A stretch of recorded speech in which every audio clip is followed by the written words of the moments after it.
thank you for joining us to tonight's discussion with our guests at Carta de Vina. We are now in our 5th year of exploring the literature authors talking about Romania. And tonight with us, we have Nicola Bird, who's going to introduce our guests and tell us a little bit more about what we're going to talk about or hear about. Thank you, Serena. So my name is Nicola Bird, and I'm an art and cultural historian. And it's my great pleasure to introduce this evening's 2 guest speakers who will give a presentation, and that will be followed by an audience Q&A. So Manuela Boatcă is Professor of Sociology and Head of School of the Global Studies Program at the University of Freiburg, Germany. She has published widely on world systems analysis, decolonial perspectives on global inequalities, gender and citizenship in modernity/coloniality, and the geopolitics of knowledge in Eastern Europe, Latin America, and the Caribbean.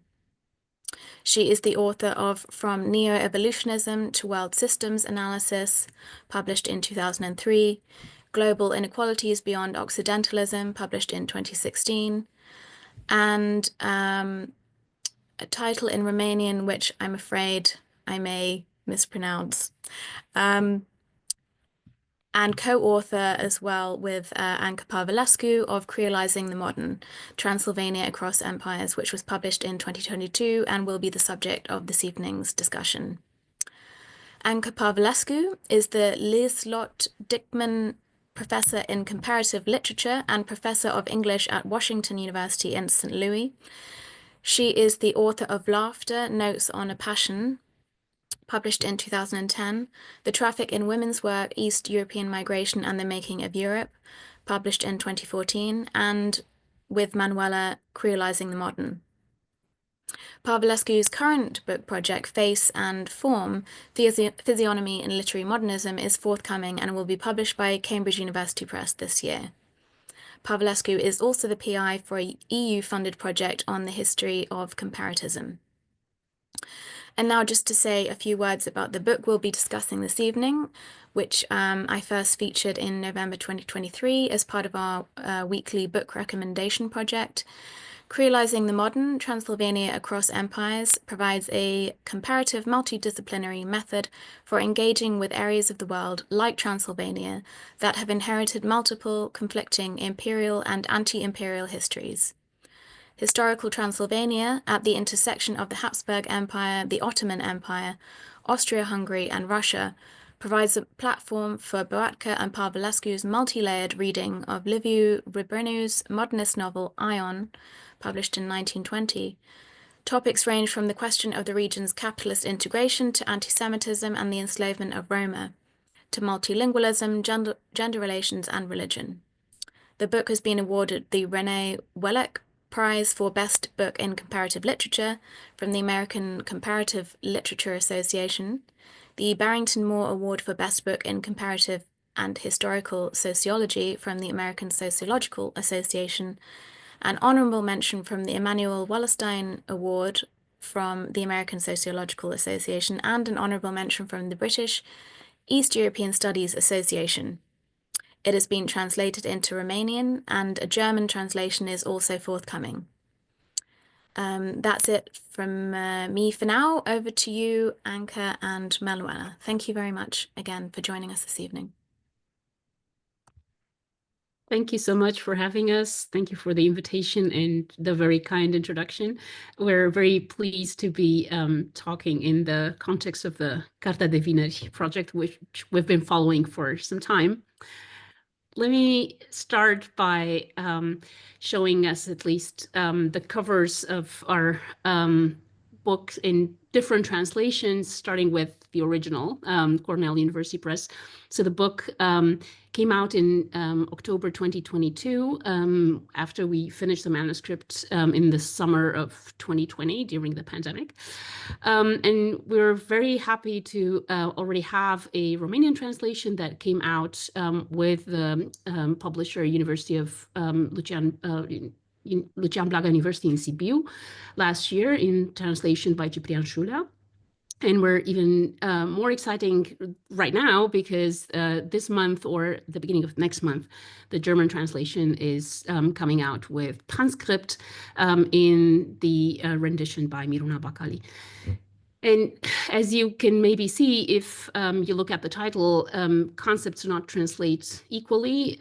Sometimes the modern is modernity in the German translation, at least, and sometimes creolization is the process. Sometimes it's the result of that process. And that has a lot to do with the way concepts sometimes travel, sometimes do not travel well, but also with interdisciplinarity. So we thought that today we would tell you a little bit about the history of the project and then share a bit of one of our chapters on multilingualism and the Transylvanian history of comparative literature. But before that, let me start by saying that one of the most exciting things about this project is that it's, as the slide says, collaborative. One of us, that would be Anca, is a scholar of comparative literature, and one that would be me, a sociologist of the world system. And through this collaboration, I think we were able to provide a fresh perspective on interdisciplinarity, which is a word that is used a lot, but a lot of it is rhetoric and not always kind of lived experience. And writing across disciplines is quite different from what we usually mean by interdisciplinarity, even if we mean it. So we might also kind of paraphrase it with, or render it better with transdisciplinarity or postdisciplinarity, but we can talk about that more in the Q&A. In terms of the collaboration, we found that what that does for us is primarily teaches us something about methods. What does it mean to take the world as a unit of analysis in a strict sense, in a rigorous sense? On the one hand, from a sociological perspective, the world brought together by an integrated history of capitalism and coloniality. And on the other hand, in the case of world literature, the world as a unit of analysis that was additionally brought together by literature. So how does that work in maybe concrete ways? Next slide, please. We thought the book as a methodological experiment, even a bit of a provocation. So we asked two questions in the book. On the one hand, what does it mean to see the world from the perspective of a small village in Transylvania? That's the sociological side. What level do we have to go to in order to change the angle from which we interrogate the world? And the other question, what does it mean to see world literature from the perspective of the first Romanian language modern novel? That would be the literary side pertaining to comparative literature, which is set in a fictional village in Transylvania, itself modeled on a real village. And this is the cover, one of the covers of the novel by Liviu Rebreanu, Ion, that we structured the book around. So next is a paragraph from our introduction in which we say, as in response to these two questions, or starting to entangle them, we engage Rebreanu's novel as an exemplar of the great unread on the global stage. Ion is considered the first modern novel in the Romanian language, and as such, it takes its place in an archive of such firsts around the world. Mohammed Hussein Haikal's Zainab in Egypt, Futabate Shimei's Ukigumo in Japan, or Lu Xun's The Real Story of Aku in China. Like these texts, Rebreanu's novel encodes questions related to semi-peripherality in the world system, empire and interimperiality, nationalism and its myths, vernaculars and multilingualism, race and ethnicity, secularization and gender relations. The novel is well known to Romanian-speaking audiences as it has been required high school reading for generations, including our generation. However, for global audiences, it remains virtually non-existent, even after modernist studies have presumably gone global. And so we're interested, again, as a provocation, in the exemplarity of Rebreanu's novel as a novel not read outside of its highly canonical milieu. So on the one hand, compulsory high school reading in Romania. On the other hand, despite a high number of translations in different languages, virtually unknown outside of Romania. So in order to start from the village that we use as a baseline for interrogating the world, we need a different map, is kind of my sociological premise, a map that places a village not within various state and national formations or within contemporary Romania, but at the literal crossroads of three empires. What we're interested in is Rebreanu's fictional village of Pripas, that is the name that the village has in the novel. By now, it's in real life called Liviu Rebreanu, so it took on the name of its very famous son, so to say. We do not want, not interested in placing a village in a national or regional context, or a context that is related to state formations, but to see how much the fact that it was placed at the crossroads of three empires has to do with what the novel tells us and what the reality on which the novel was based was encapsulating at that very important year of 1920. We also have a more conventional map before World War I that actually does show us the contours of the nation state that is Romania today, with its borders at the time. So let's say between 1859, when Romania was constituted as a nation state, and up until World War I. And we see that what were called the historical regions, Moldavia, Wallachia, Transylvania, Banat, Oltenia, and Dobruja, were literally at the crossroad of three empires that were disputing all of these regions among themselves and vying for control of these regions as well. With respect to the region that we're looking at, Transylvania, it was internationally recognized as part of Romania by the Treaty of Trianon in 1920, so the very year of Ion's publication.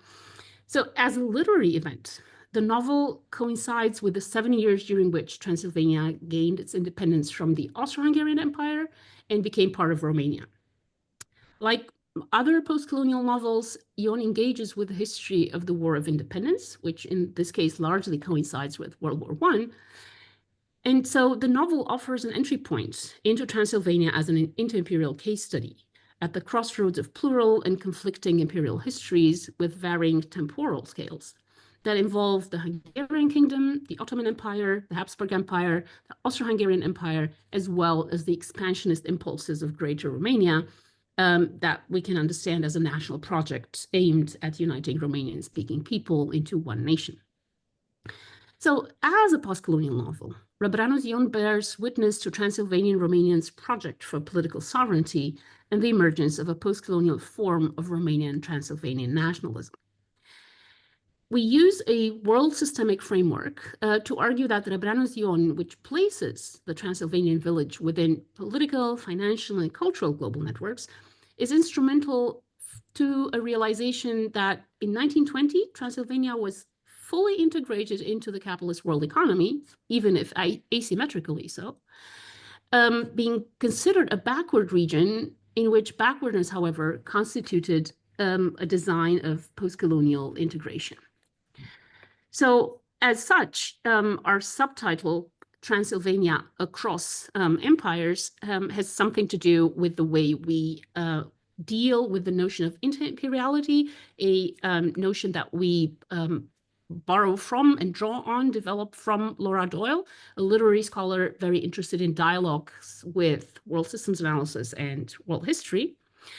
And her understanding of interimperiality and the central concept we develop in the book as well is one that defines the interimperial method as incorporating the insights of both transnational and world systems analysis while aiming to supplement their insights. And she says, our understanding of the conditions of diasporic displacement, economic exploitation, or international resistance changes, for instance, when we look not only at Western European cores and peripheries, but also as they interact with Ottoman core and periphery, or Chinese core and periphery, or Russian core and periphery, or all at once.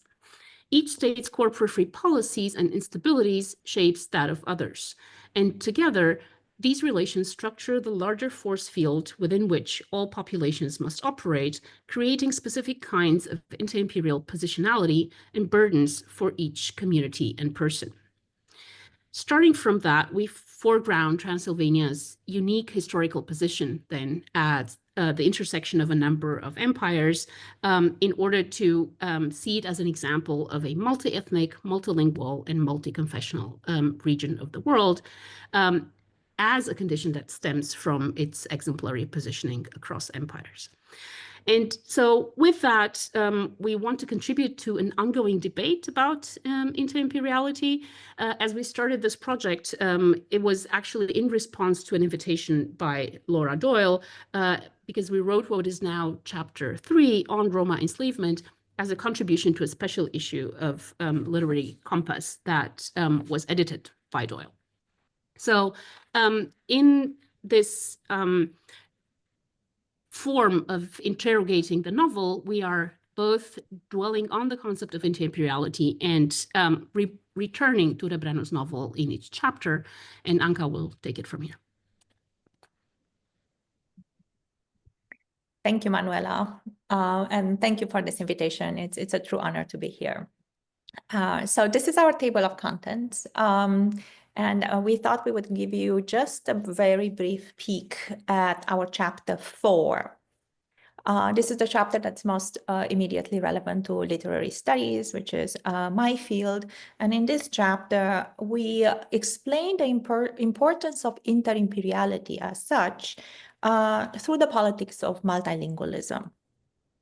This is Mary Louise Pratt. She says, interimperiality and the longue durée intersect in the concept of imperial afterlives, and language is one of the concept's most enduring manifestations.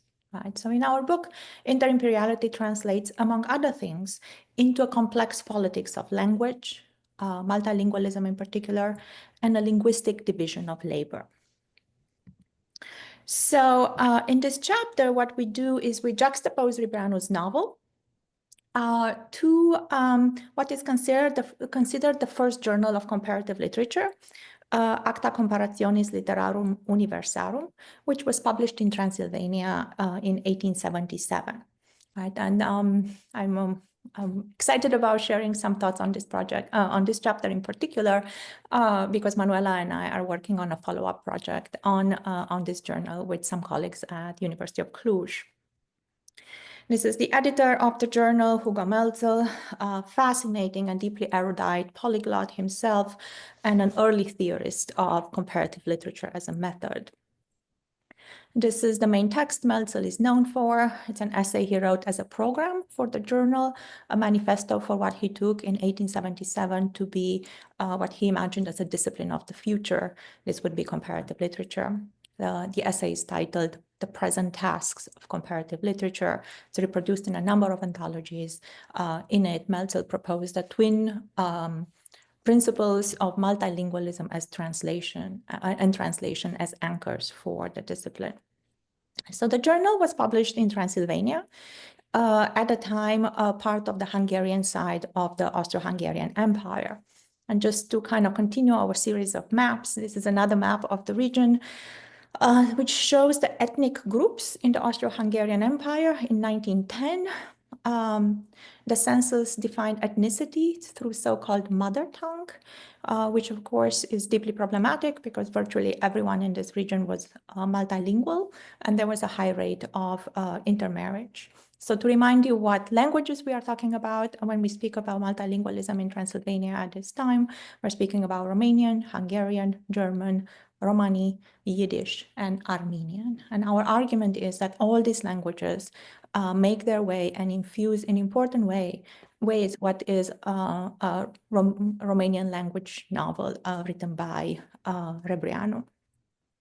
So this is a paragraph, the paragraph with which we begin this chapter. I'll just read it to you to give you a sense of what we do. One character admonishes his wife in German, which he learned while serving in the Austro-Hungarian army, and to which he switches when he is drunk. Another character struggles to say something in Hungarian, which he speaks haltingly. One proudly declares that he does not speak Hungarian, although he does perfectly. Another stretches her words, as is presumably a typical characteristic of Saxon German. Two other characters switch between Romanian and Yiddish. Others communicate in the Romani language on the side of a dialogue in Romanian. French phrases are sprinkled into some Romanian language conversations. Accents, intonations, and proficiencies in all these languages are described throughout. We seem to be in a Transylvanian Babel. The language characters choose to speak at any given time is as important as what is being said, if not more so. What linguists describe as the metalingual function of language is often what is communicated in an interimperial key. So I won't go into detail here, but these are some examples of language from the novel that we analyzed, references to the multiple languages, Hungarian described as the language of the masters, German described as the language of mobility, Hungarian again as the language of the law, Romanian often invoked as the language of Romanian nationalism, in the sense that it's missing or it's not encountered as much as the characters would like to. Transylvanian Romanian intellectuals often speak in French, and there's a whole debate about the use of French in this period. And then the Romani characters speak in Romani on the margins of a Romanian language conversation. I did have another thought. Very importantly, I'll say one kind of one thing that's really important to a literary analysis of the novel is the fact the narrator functions as a tacit translator. And the narrator understands all these Transylvanian languages and moves freely between them. So we are told that something is said in Hungarian, something is said in German. Of course, the language of the novel is Romanian, but then the narrator does not translate from the Romani language. And in such instances, we are just told that they said something in Romani. So there is a kind of a clear hierarchy of how the languages operate, mapped into a power landscape. So very broadly, to give you just a couple examples of how the history of Transylvania we trace through this example of Liviu Rebreanu's novel functions in a global network. This is one example from our second chapter, which is on capitalist integration. We are glossing and building a dialogue with the work of Emanuel Wallerstein here.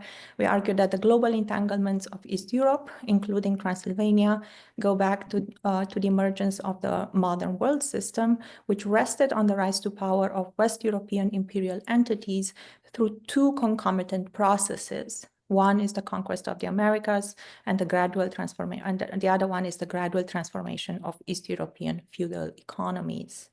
Wallerstein provides us with an indelible image. At the time the empires of Western Europe started a colonial project, they were feeding their own populations with grains produced by serfs in East and Central Europe, while the ships that crossed the Atlantic were built using wood from East Europe. This for this reason that Ferdinand Brodel refers to East Europe as internal Americas. Related to this, in our third chapter, we discuss the process of the emancipation of the Roma. Among other things, we point to the translation of Uncle Tom's Cabin into the Romanian language. The novel was translated in 1853 from French. And it sparked a complex debate on the emancipation of the Roma, which occurred in 1856. For 3 years or so, Uncle Tom's Cabin was enlisted in a discourse of empathy, which, as we know, had ambivalent effects. It led to enslavers being compensated for their financial loss, and it also led to one of the largest migrations of Roma people who, following emancipation, fled across Europe and towards North and South America. This is from our last chapter, where, among other things, we discuss how multi-confessional, multilingual Transylvania is thought to be also the birth of religious toleration. through the Edict of Turda, a concept that then spreads around the world. Within an inter-imperial field, of course, toleration is a power game. The message often is, I tolerate those who I also have the power to harm. Finally, also from our second chapter, we point to this book written by African-American writer and activist Booker T. Washington, who published alongside sociologist Robert Park an account of his travels to Europe. The two went on a trip to find what they called the man farthest down. By this, they refer to people who at the time were migrating to the United States. The two were interested in the question of what motivated their migration. In our book, we argue that one might find a small village in Transylvania of interest in this broader picture, because this is where the African-American intellectual in search of a new labor force found the man farthest down. So though in the global human hierarchy that he might find comparatively attractive to work on a southern plantation, or so Washington believed. On the slide, we also have an advertisement from the time that promised $1,000 for a trip to the United States. Transylvanian peasants were promised that they could earn $1,000 in the United States, which upon their return they could use to buy land and therefore become land-owning farmers, something that Rebreanu's character dreams of. About half of these migrants did return, often without their $1,000 and with tales of hardship. Many of these texts are being digitized now. But as we know, many of them did not return, and they became part of the fabric of what Joshua Miller calls accented America. Their multilingualism and complex politics of aspirational whiteness helped shape American modernism.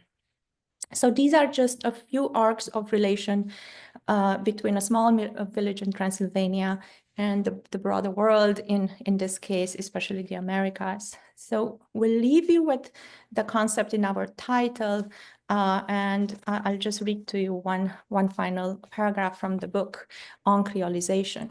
The project of creolization involves the rethinking, reframing, and creative recomposition of the received categories structuring our respective disciplines, from Europe to Transylvania, from the modern to the comparative method. This necessary reframing starts with an analysis of the power relations that have shaped these entities in the context of both coloniality and interimperiality.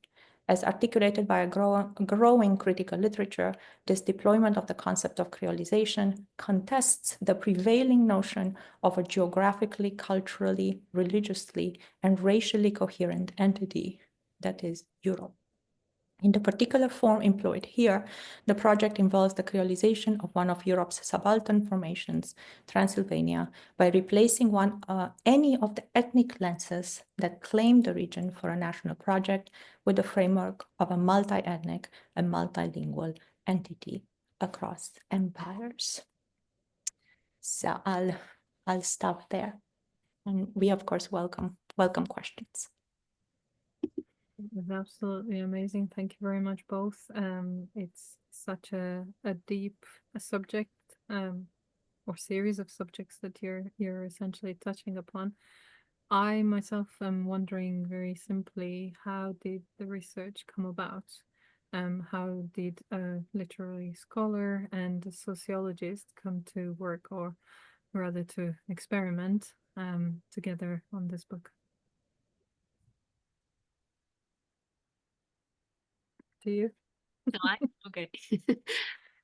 So it started by getting acquainted with each other's work. I received Anca's book in the mail, the book that she had published before ours, obviously, in 2014, The Traffic in Women's Work. And she included a note saying that she wished she had come across my work earlier in order to include it in the book.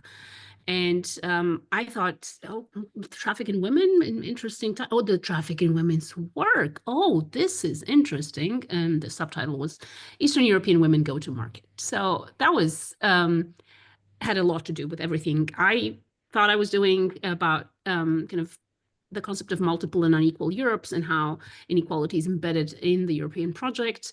Anca was looking at it from a literary and cultural production perspective with a strong gender focus. And it was clear for me then that we need to keep talking. So we started talking and we haven't really stopped since then. So yeah, that doesn't answer the question about how this particular project started, but maybe Anca can pick up on that. Yeah, so we found each other, we read each other's work, and then we met in person. We actually met for the first time in Sweden at a conference in Linköping.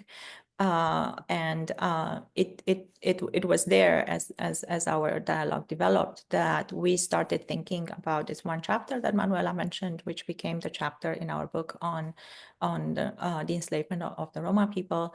And we knew we wanted to work on that. And then somehow we made it to Rebreanu. We felt the need that we needed a kind of a narrative foundation for the story we wanted to tell. So we kind of wrote an article that had a theoretical dimension, and then did a literary analysis of the first scene in Rebreanu's novel, which sees a kind of a nationalist event in the village be framed by the presence of 3 Roma musicians.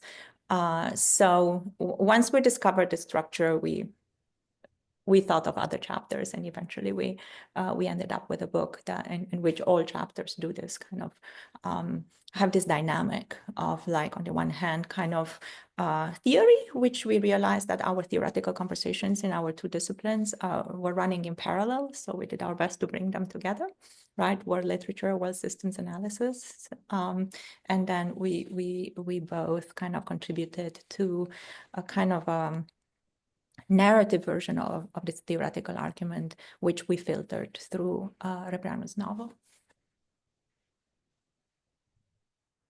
Thank you. You say that you turn to Transylvania as an example of multi-ethnic, multilingual, and multi-confessional region of the world, a condition that stems from its exemplary positioning across empires. I was wondering if you could just expand a little on your choice of Transylvania as your area of focus, and why also you think it is that, as you say, it is one of Europe's most under-theorized regions. So perhaps I'll start and I'll pass it to Manuela, because she'll have a lot to say about this. But both of us have been trained in Romania, and both of us have also studied Romanian literature earlier in our careers, and then we moved away to other things. So I teach in an English department. English literature and comparative literature are my fields.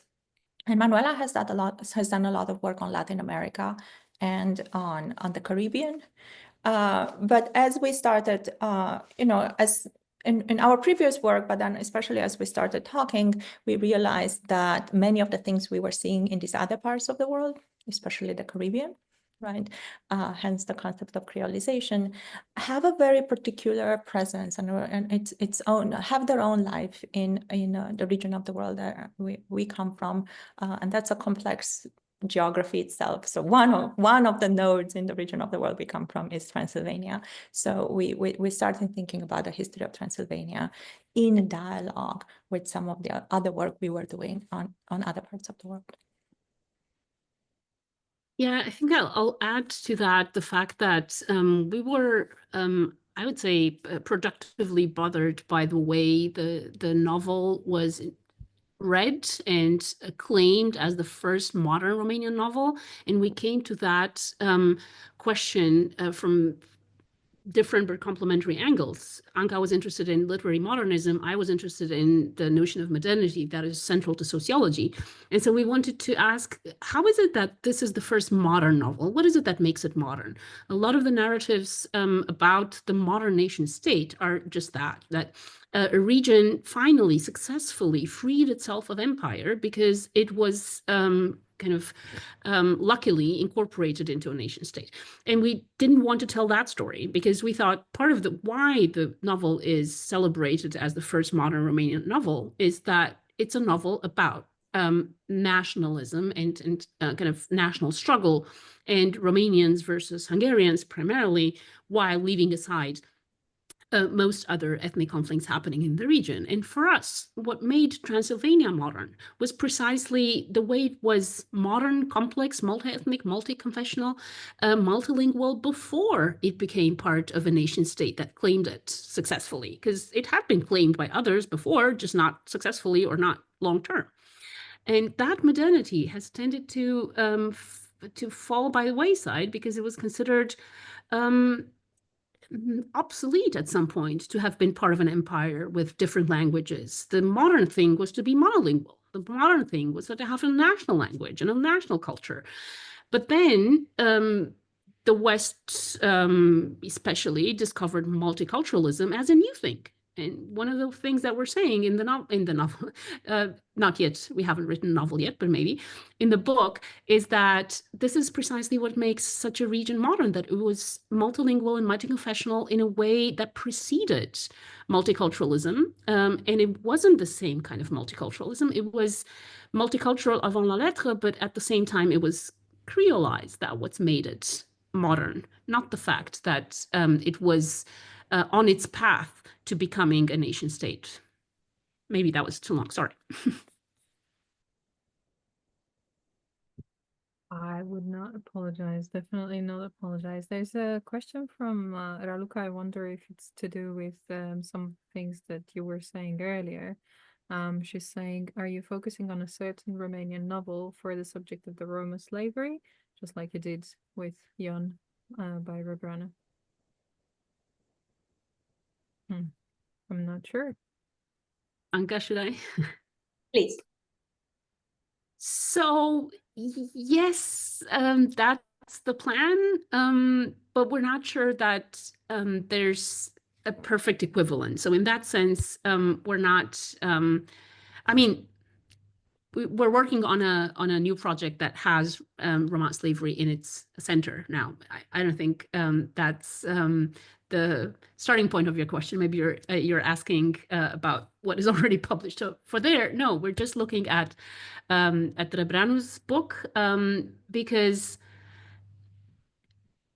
its silence about Roma enslavement is more telling than whatever else it says. Like Anca mentioned, the fact that the narrator in Rebreanu's novel can listen to any other language, but when it comes to Roma characters speaking among themselves, he says they talk to each other in their language. He says G word language. It means that he has no access to the way they communicate. So that is very telling to this day. Speaking of the relationships between the dominant ethnic group in Romania and the Romani people. And yeah, so for our current project, we're thinking about dealing with a novel in the same way, but there's no equivalent. There's no such thing as the modern Romani novel to deal with. So you'd have to actually invent a canon or upgrade some novel to say, yes, actually, it should be considered the Romani modern novel before you can make the same exercise. And that itself is telling as well. I'll only add that in terms of Rebreanu's novel, like there's a reason why it starts with a scene that frames Roma music, right?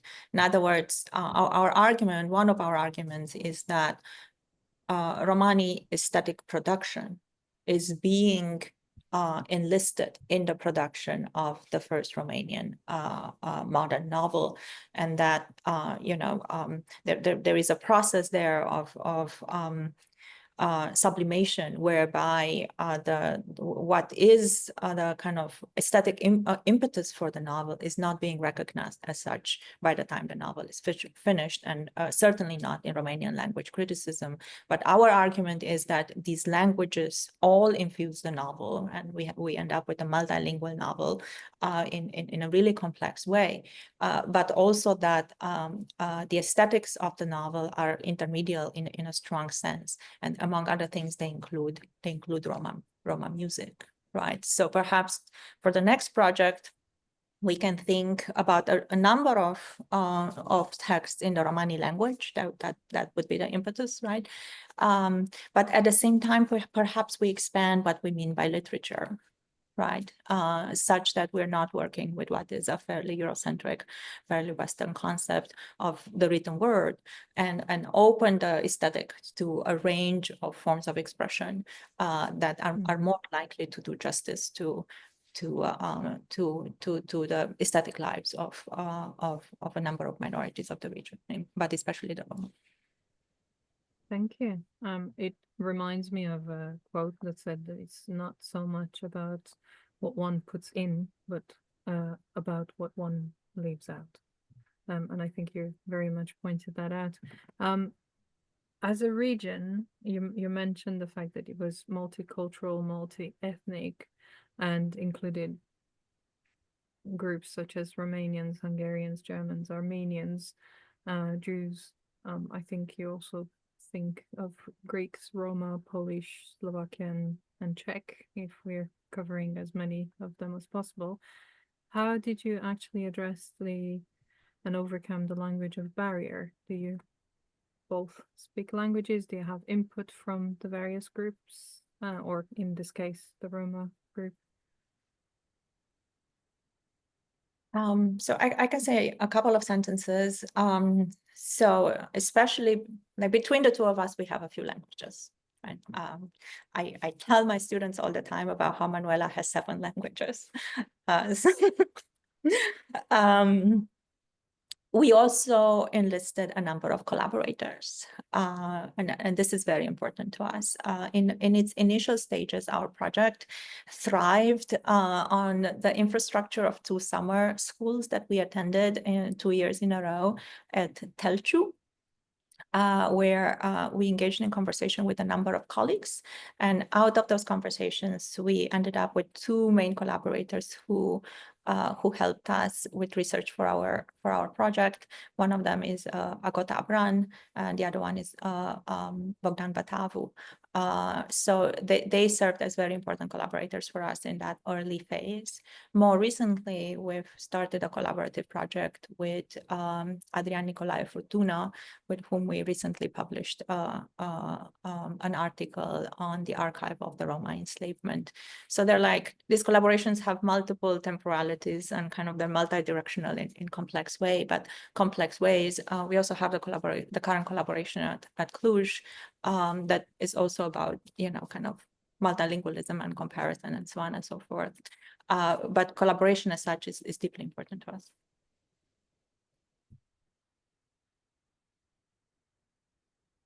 Yeah, nothing to add here, just maybe that Telciu is in Transylvania. It's a village close to Rebreanu's fictional village of Pripas and close to the actual Liviu Rebreanu village. So a summer school and conference was taking place there for 10 years in a row, at least, and the pandemic stopped it, but it's gonna start again. It was initiated by our colleague Valer Simion Cosma.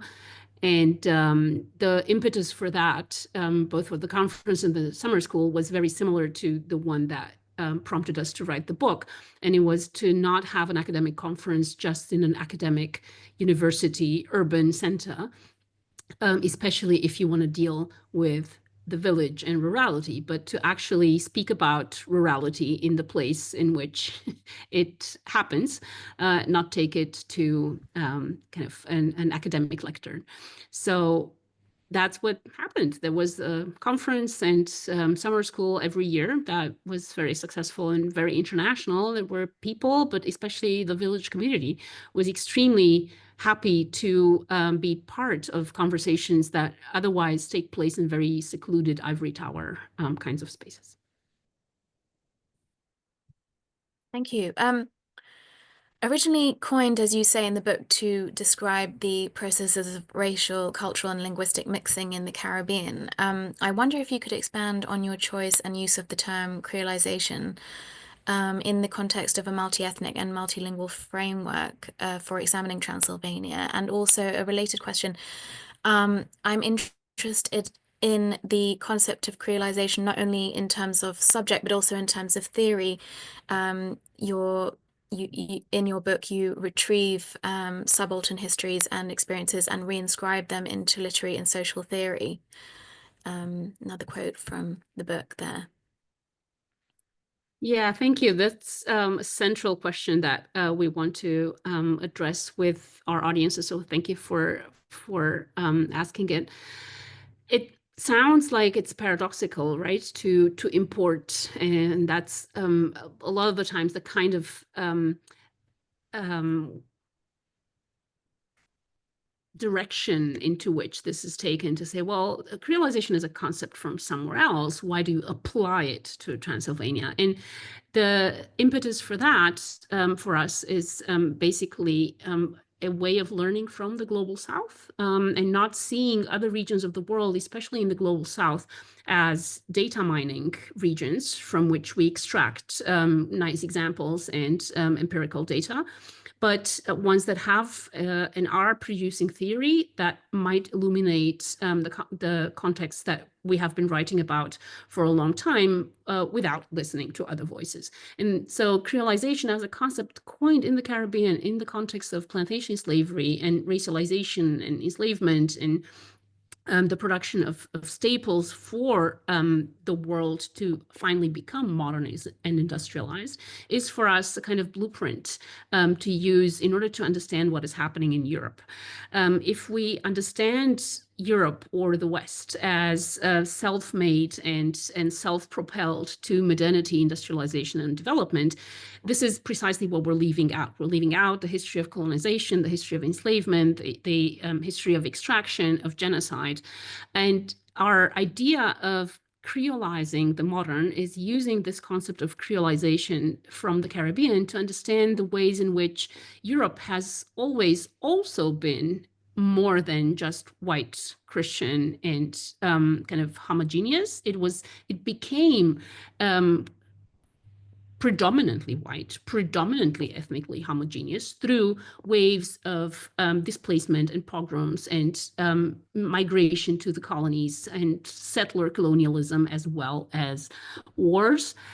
So creolizing the modern is a way and is complementary to the project of creolizing Europe in the sense of basically, if you want, complicating the story and turning it from a self-congratulatory one into one that is self-reflexive and takes not only modernity, but also its dark side, coloniality, into account as inseparable ones.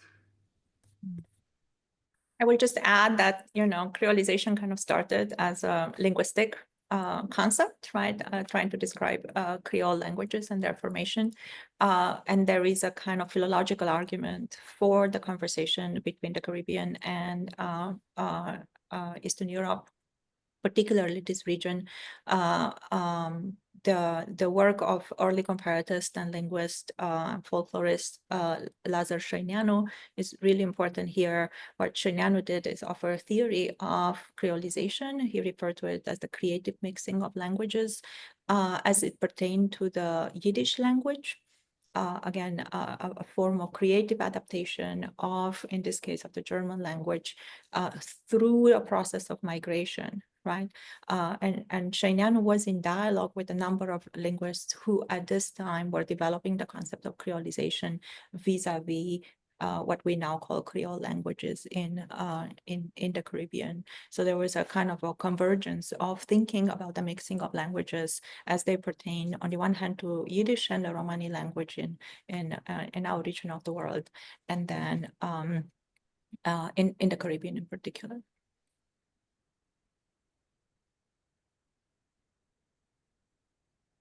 Thank you. Serena, back to you. So I'm just wondering if you could possibly expand on the development of a new methodology, thinking about developing the Transylvanian perspective as a method in relation to the convergence of post-colonial theory, the colonial thought as it intersects world systems analysis, and maybe recent scholarship on interimperiality. Yeah, so our ambition was to create, to write the book that travels, a book that kind of has a bit of a modular form in terms of its structure, and that can be used as a point of reference to think about other regions of the world, right? Where again, the model for thinking about Transylvania is the aftermath of multiple conflicting empires that leave languages behind, religions behind, artistic formations that are often heterogeneous and kind of often quite conflicting in relation to each other. Again, here, as Manuela was saying, the hope, the ambition, perhaps the provocation is to think that regions like Transylvania are not only used to kind of, in the sense that we apply, say, post-colonial theory to Transylvania, but that in fact the history of Transylvania can model a method for thinking about other regions of the world, right? Which, yeah, is our let's call it ambition, right? But there is a politics there too. So I'm just wondering if you can actually develop it as a proof of concept that can be then tested and tried in other ways, almost like a toolkit that can be unpacked in different contexts. We've actually had colleagues tell us that they were immediately thinking of other regions while reading our book, and that is the most generative for us. And listening to colleagues talk about Galicia or Silesia or Dobruja or Sudan for kind of in terms of inter-imperiality was for us proof that we have been actually understood, because others on the other hand have asked us, well, what do you think is so unique about Transylvania? And that's not the point. The point is that you can use an exemplary region to make an argument about how to place questions differently, how to ask questions differently about what makes a region modern, and not to expect it to fit in a timeline that teleologically leads towards incorporation into a nation state. And obviously, yes, we talk about Transylvania's unique predicament, and we talk about exemplary region. And so, yes, we can be misunderstood as saying, well, it's unique, and we've come up with why it's unique. But actually, the larger point and the underlying argument is not about uniqueness. It's about the generative, methodology behind it, and what actually challenged creolizing the idea that to be modern is to become a nation state, does to have been modern, to continue being modern, and what that tells us about the so-called pre-modern empires that European empires are considered to be, when thinking that it was only Western European colonial empires that defined modernity. And whatever else was there in Europe, the Habsburg Empire, the Ottoman Empire, and the Russian Empire were basically dying out in the face of the competition from modern Western empires. So creolizing the modern for us also means complicating this divide between pre-modern and modern empires and saying, no, they were modern otherwise. And we won't understand how else they were modern unless we ask the question differently. Yeah. And I will add methodologically also along, with different temporalizations. So one of the things we've learned about, from world systems analysis is to invoke the longue durée, right? A lot of these empires leave traces long after their immediate, the armies might not be there, but these traces are there in language, they're there in culture, they're there in various forms of identity and forms of agency and so on and so forth. So how to think creatively about temporality and the afterlives of interimperiality, and where to look for evidence, right? I think it's a methodological kind of challenge. Fabulous. Thank you. Thank you. I just wanted to sort of go back to discussing the book within the book. I'm intrigued by your use of Eon as an extended case study and an exemplar of, as you say, in-placed semi-peripheral modernism. And so I wondered if we might look at that kind of unique situation in the way that you weave and read the narrative through the book, and and also to consider Romanian literature as world literature, which is one of the points you make also. I'll perhaps let you think about that one, and then I have a follow-up question as well.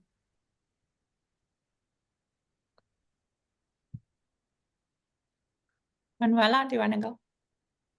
Oh, really? I thought that was the literary question.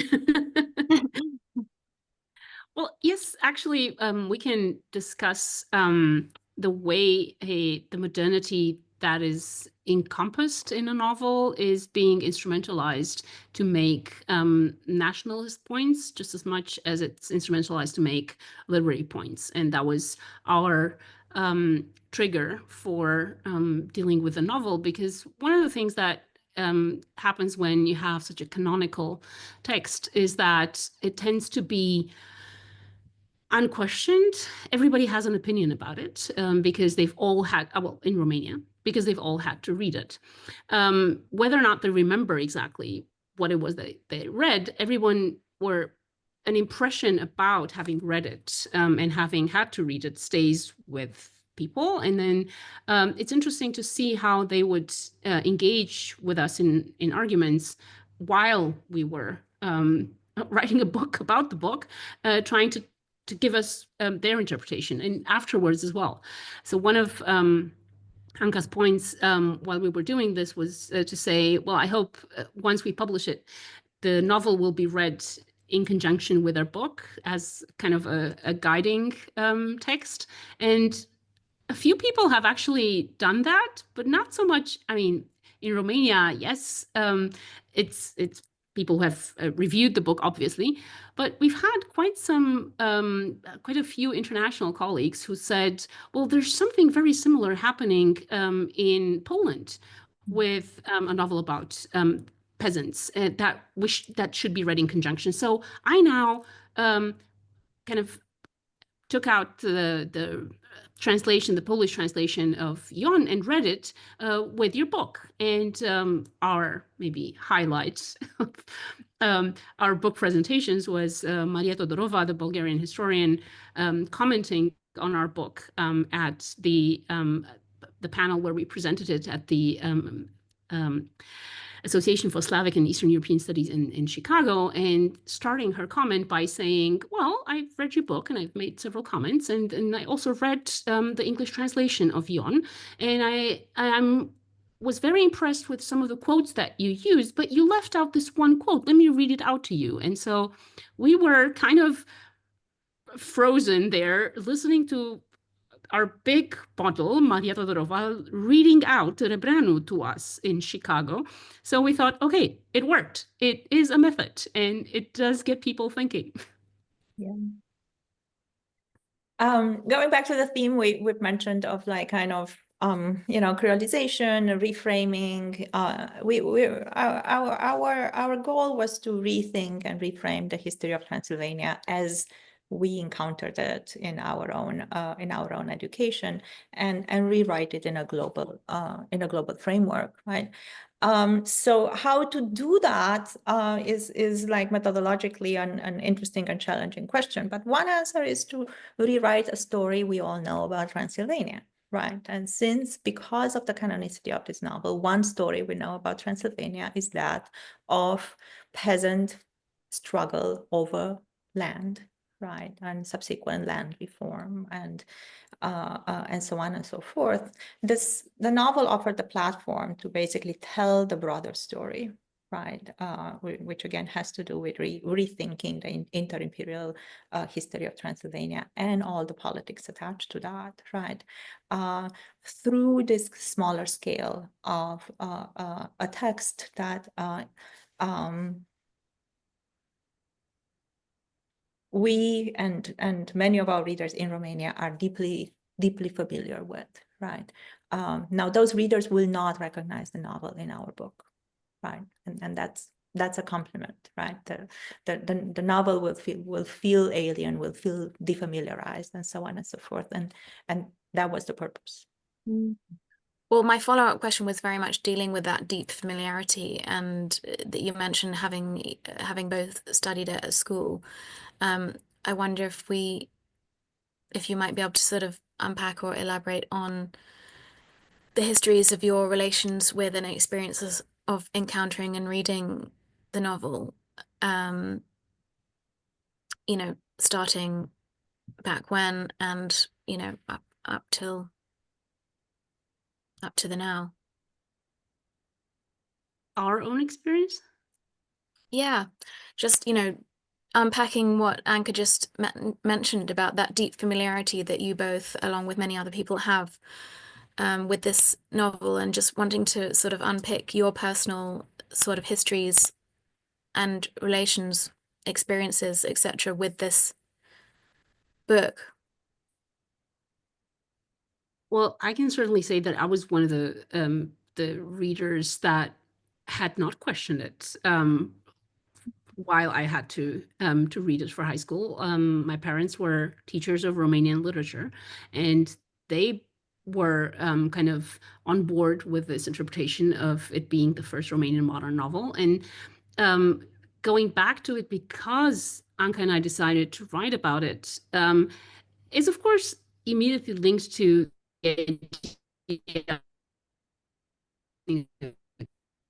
canon that I already knew, that I had learned example of sociological canons, for instance. So I was immediately open to that, but then going back to something that is so familiar to you and at the same time no longer familiar because it's been a while and because we always read texts differently if we go back to them later because we're different. But at the same time, through a critical lens, they also become something else, was for me absolutely fascinating because it was a different kind of reading that I was not expecting that way. I'm not a sociologist of literature, and that's another question that I get. Oh, is it what you were doing? She was Anca was doing the kind of literary scholarship of sociology, and you were doing sociology of literature. No, that's not what we're doing. We're doing global theory, and we're using a novel to start kind of unpacking that. So we were actually plucking aspects of the book in ways in which in ways that spoke to us about the modernity of the novel or the modernist character of the novel, and also ways that, as Anca said, would creolize, would unfamiliarize the reader with what is going on in the novel. For instance, the idea of the fact that the first sexual encounter between the main protagonist and the woman whose land he actually is seeking is actually a rape that has not been discussed as such in Romanian literary criticism. But what does talking about it as rape mean for the ways in which it was condoned to use women, to traffic in women in their work in ways that would accrue property to the male character or to the male in real life? That's maybe one angle to it. Yeah, that would have been the example of defamiliarization I would have given too, like the fact that we kind of glossed over what literary criticism and our teachers put in front of us as a kind of typical peasant marriage, right? When in fact the scene is deeply violent and clearly the female character does not consent to what is happening, and she eventually ends up committing suicide, also something that has been glossed over by literary criticism. So, you know, there are many questions there, but one of the questions is like, okay, so what does this tell us about the literary criticism that has not found this? This is a highly discussed novel. Almost anybody in the history of Romanian language literary criticism, everybody has written about it, right? So what does it tell us about literary criticism that you would have an instance of sexual violence at the heart of the most canonical novel that very, very rarely, there are like a couple of instances, and even then half a sentence of commentary, right? So we'll we'll leave it there. There's a lot to be said about women's labor, for example, that also has not been discussed, about women's education, right? So a kind of a whole gender dynamic at work in relation to capitalist integration, in relation to the land question, and so on and so forth. But a whole arc that upon reading it within this project, I became like deeply defamiliarized and troubled by the familiarity I thought I had. I'm really, I can't describe how grateful I am for you to bringing this up, because this is a subject that is extremely core to what we do. One of the projects that we've ran as part of the pandemic was called Drumul de Poveste, Map of Stories. And we revisited and recreated, reinvented 12 items from Romanian literature, starting with the fundamental myths, of which one professes rape, Traian Shidokia, and one professes domestic abuse, Meșterul Manone. So the disclaimer that is put on every one of those episodes that we produced is exactly that. This was written in a time where things have been done differently. However, we invite you to think, what does that mean today for you as a person, for you as a woman, etc., etc. So absolutely fantastic opening from that perspective. And yes, you're right. It's something that desperately needs to be brought to public attention. Ioana, please do go ahead. Hi, and thank you so much, Anca and Manuela, for this talk, and also thank you for organizing this. I mean, I will just pose a question. I mean, there are so many things that this project of yours, I don't know, it feels exciting. It feels also challenging to think with. And I am definitely looking forward to not only reading the book, but also rereading Ion, because I mean, I remember reading it in high school and also remembering that rape scene, and then having to deal with like a high school Romanian hour where they were telling us about nationalism, which felt extremely inadequate. So I'm also appreciative of like opening this up. I would be interested in your thoughts. This is more of a general question and maybe, I don't know, a bit going a bit out of the theoretical part, but I like the idea of thinking with you and thinking with creolizing as a method. And I'm curious, especially in the context of the globalization of fascism and also of the nationalism that is happening, that is like, I don't know, brewing in Romania right now, whether you have any ideas or thoughts of how to take this theoretical intervention and method into the streets, maybe, or into like public discourse, or I don't know, like just kind of to think with your book in a more, I mean, it's already political to a certain extent, but like to bring it even more to like the popular, to the pop, or yeah, anyways, if you have any thoughts, I would love to hear them, and thank you. Thank you so much. It's such an important question. And yes, you're right. The book is already political in itself. And we get that sometimes when we present it and people have kind of a semi-violent reaction, still trying to be polite at our use of creolization for Europe, for any part of Europe. If it's the east of Europe, they're like, oh, okay, well, sure. But still, it's like, Europe, creolization, whoa, no, don't go there. So you can see how even that metaphorical dimension gets people kind of on edge. What I would like to think is that the creolization part really is a recipe for anti-nationalist politics. And this is what people sense. And one of the ways that we do that throughout the book is through the toponyms of all of the villages and towns and cities that we name there, that we use in all of the official languages. So mostly it's 3, it could be more, it's not always more, but so it's both Transylvania, Siebenbürgen, Erdély, Ardal, and it's Cluj, Koloschwar, Klausenburg, which is cumbersome to read. So it takes, people have to stomach it.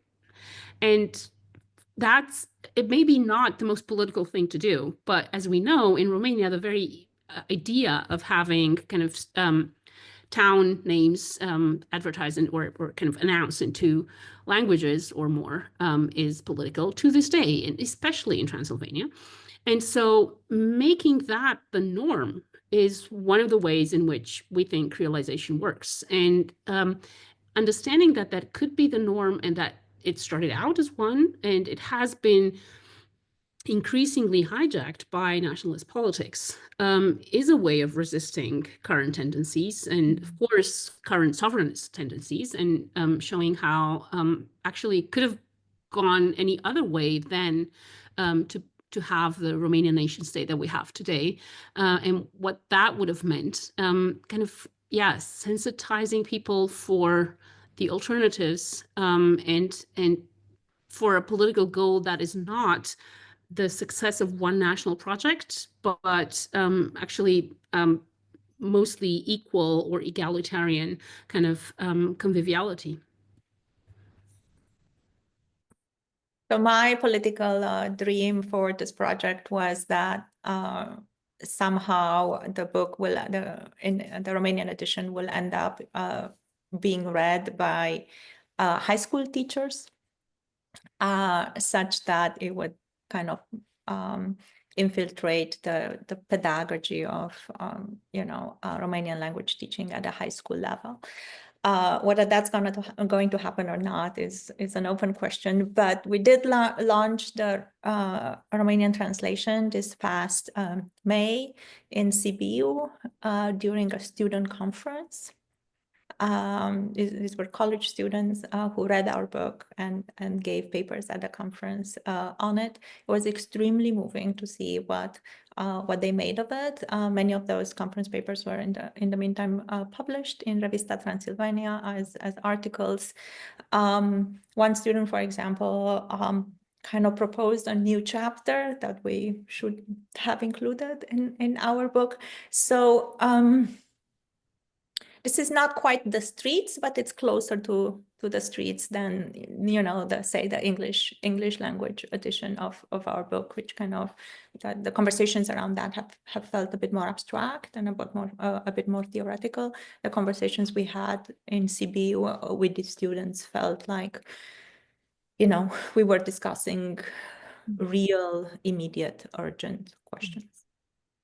Yeah, You've actually just, you've answered my question there, because I was wondering about how the book's been received in English versus in Romanian. But I think we have another audience question from Alina. I don't know whether you wanted to ask that in person. I And then I think we'll probably wrap up after that. Yeah, we do. I think Alina's put it in the chat because she can't ask it in person. Right. So I'll read it out. How do you think it would be relevant to the 20-30-year-old today? I think you answered that question in understanding what Europe is and its relationship with languages as a reflection of it being a multicultural melting pot. And then could this also be relevant today as we are revisiting the concept of a not unified but fundamentally interrelated or creolized Europe versus wave of right-wing isolationism and versus our need to reconfirm our story, just as Europe is being pulled apart by 2 or maybe 3 world powers? Yeah, so I think it's seamlessly continuing the conversation on what others thought, and the chapter that Anca mentioned that a student had proposed we write was Queering the Modern, kind of including conversations about sexuality and able-bodiedness that would have been like echoes of which can be found in the novel just as much as other echoes that we did pick up on. And so for us, this is precisely what is at stake, is inspiring more such questions and more such projects, not presenting anyone with a finished product that we've now exhausted the subject. It's out there to be grabbed, and please run with it in terms of kind of reinscribing other multicultural, other multi-ethnic, multilingual histories into the way we tell ourselves the story of Romania, of regions, of Europe, and kind of leaving behind the ethnic lens that sees everything through kind of how it belongs to one or the other group, and understanding how much of ethnicity has been constructed at the expense of groups that were not even considered an ethnicity and did not have a claim to having an official language.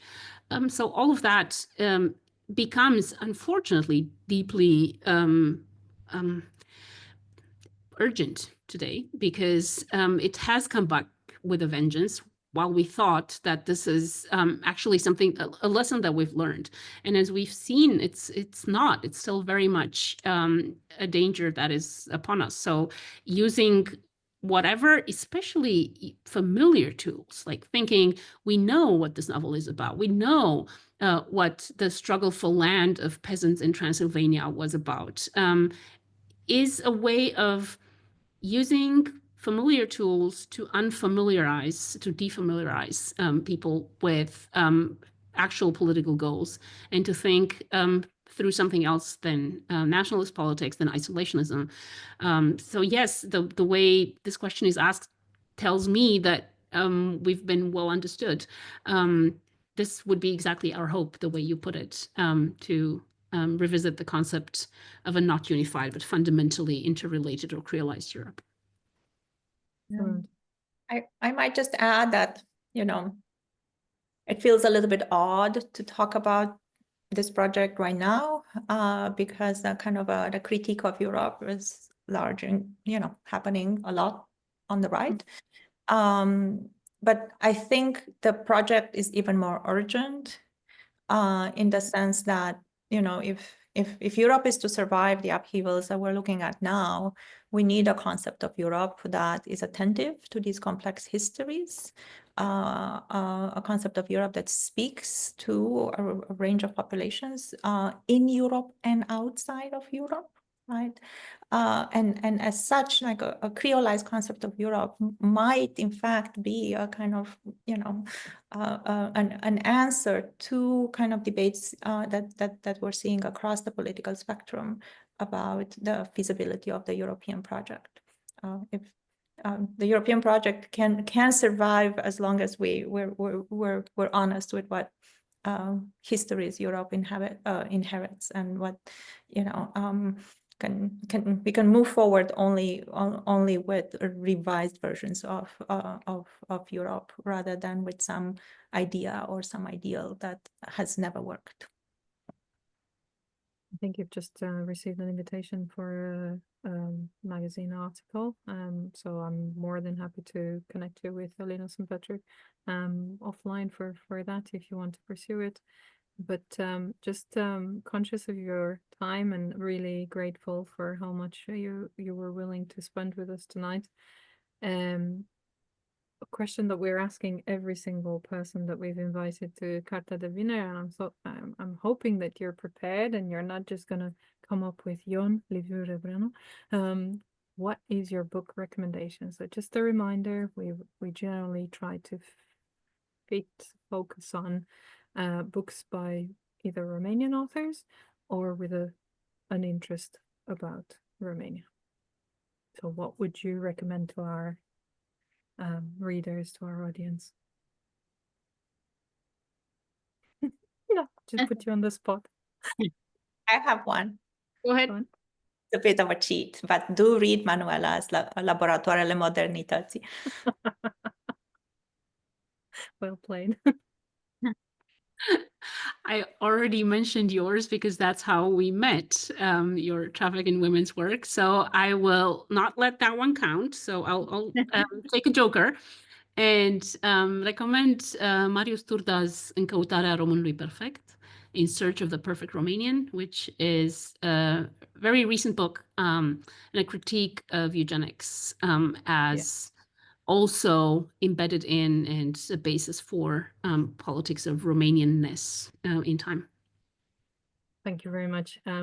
We must be connected, Manuela, because I wrote to Marius Turda and invited him to come to Carta de Viner exactly on that book. So thank you very much. If you hear us, we're still waiting for a response, just saying. Yeah, because actually Yolanda Costide, she also recommended that book at the end of her.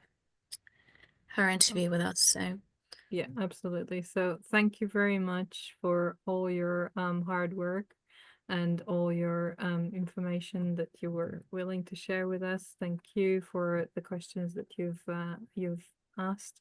I'm going to leave you with an invitation to our next event, which comes up in March 12th at 5 p.m. UK time. It's a collaboration for the first time with the New York-based Fritz Asher Society for Persecuted, Ostracized and Banned Art. And it is an exploration of the life and work of Romanian surrealist Victor Brauner, who's my favorite artist. And Nicola didn't know that. So there we go. Thank you very much, and we hope you have an absolutely fantastic weekend, and do please take the time to read. Thank you for having us. Thank you so much. thank you.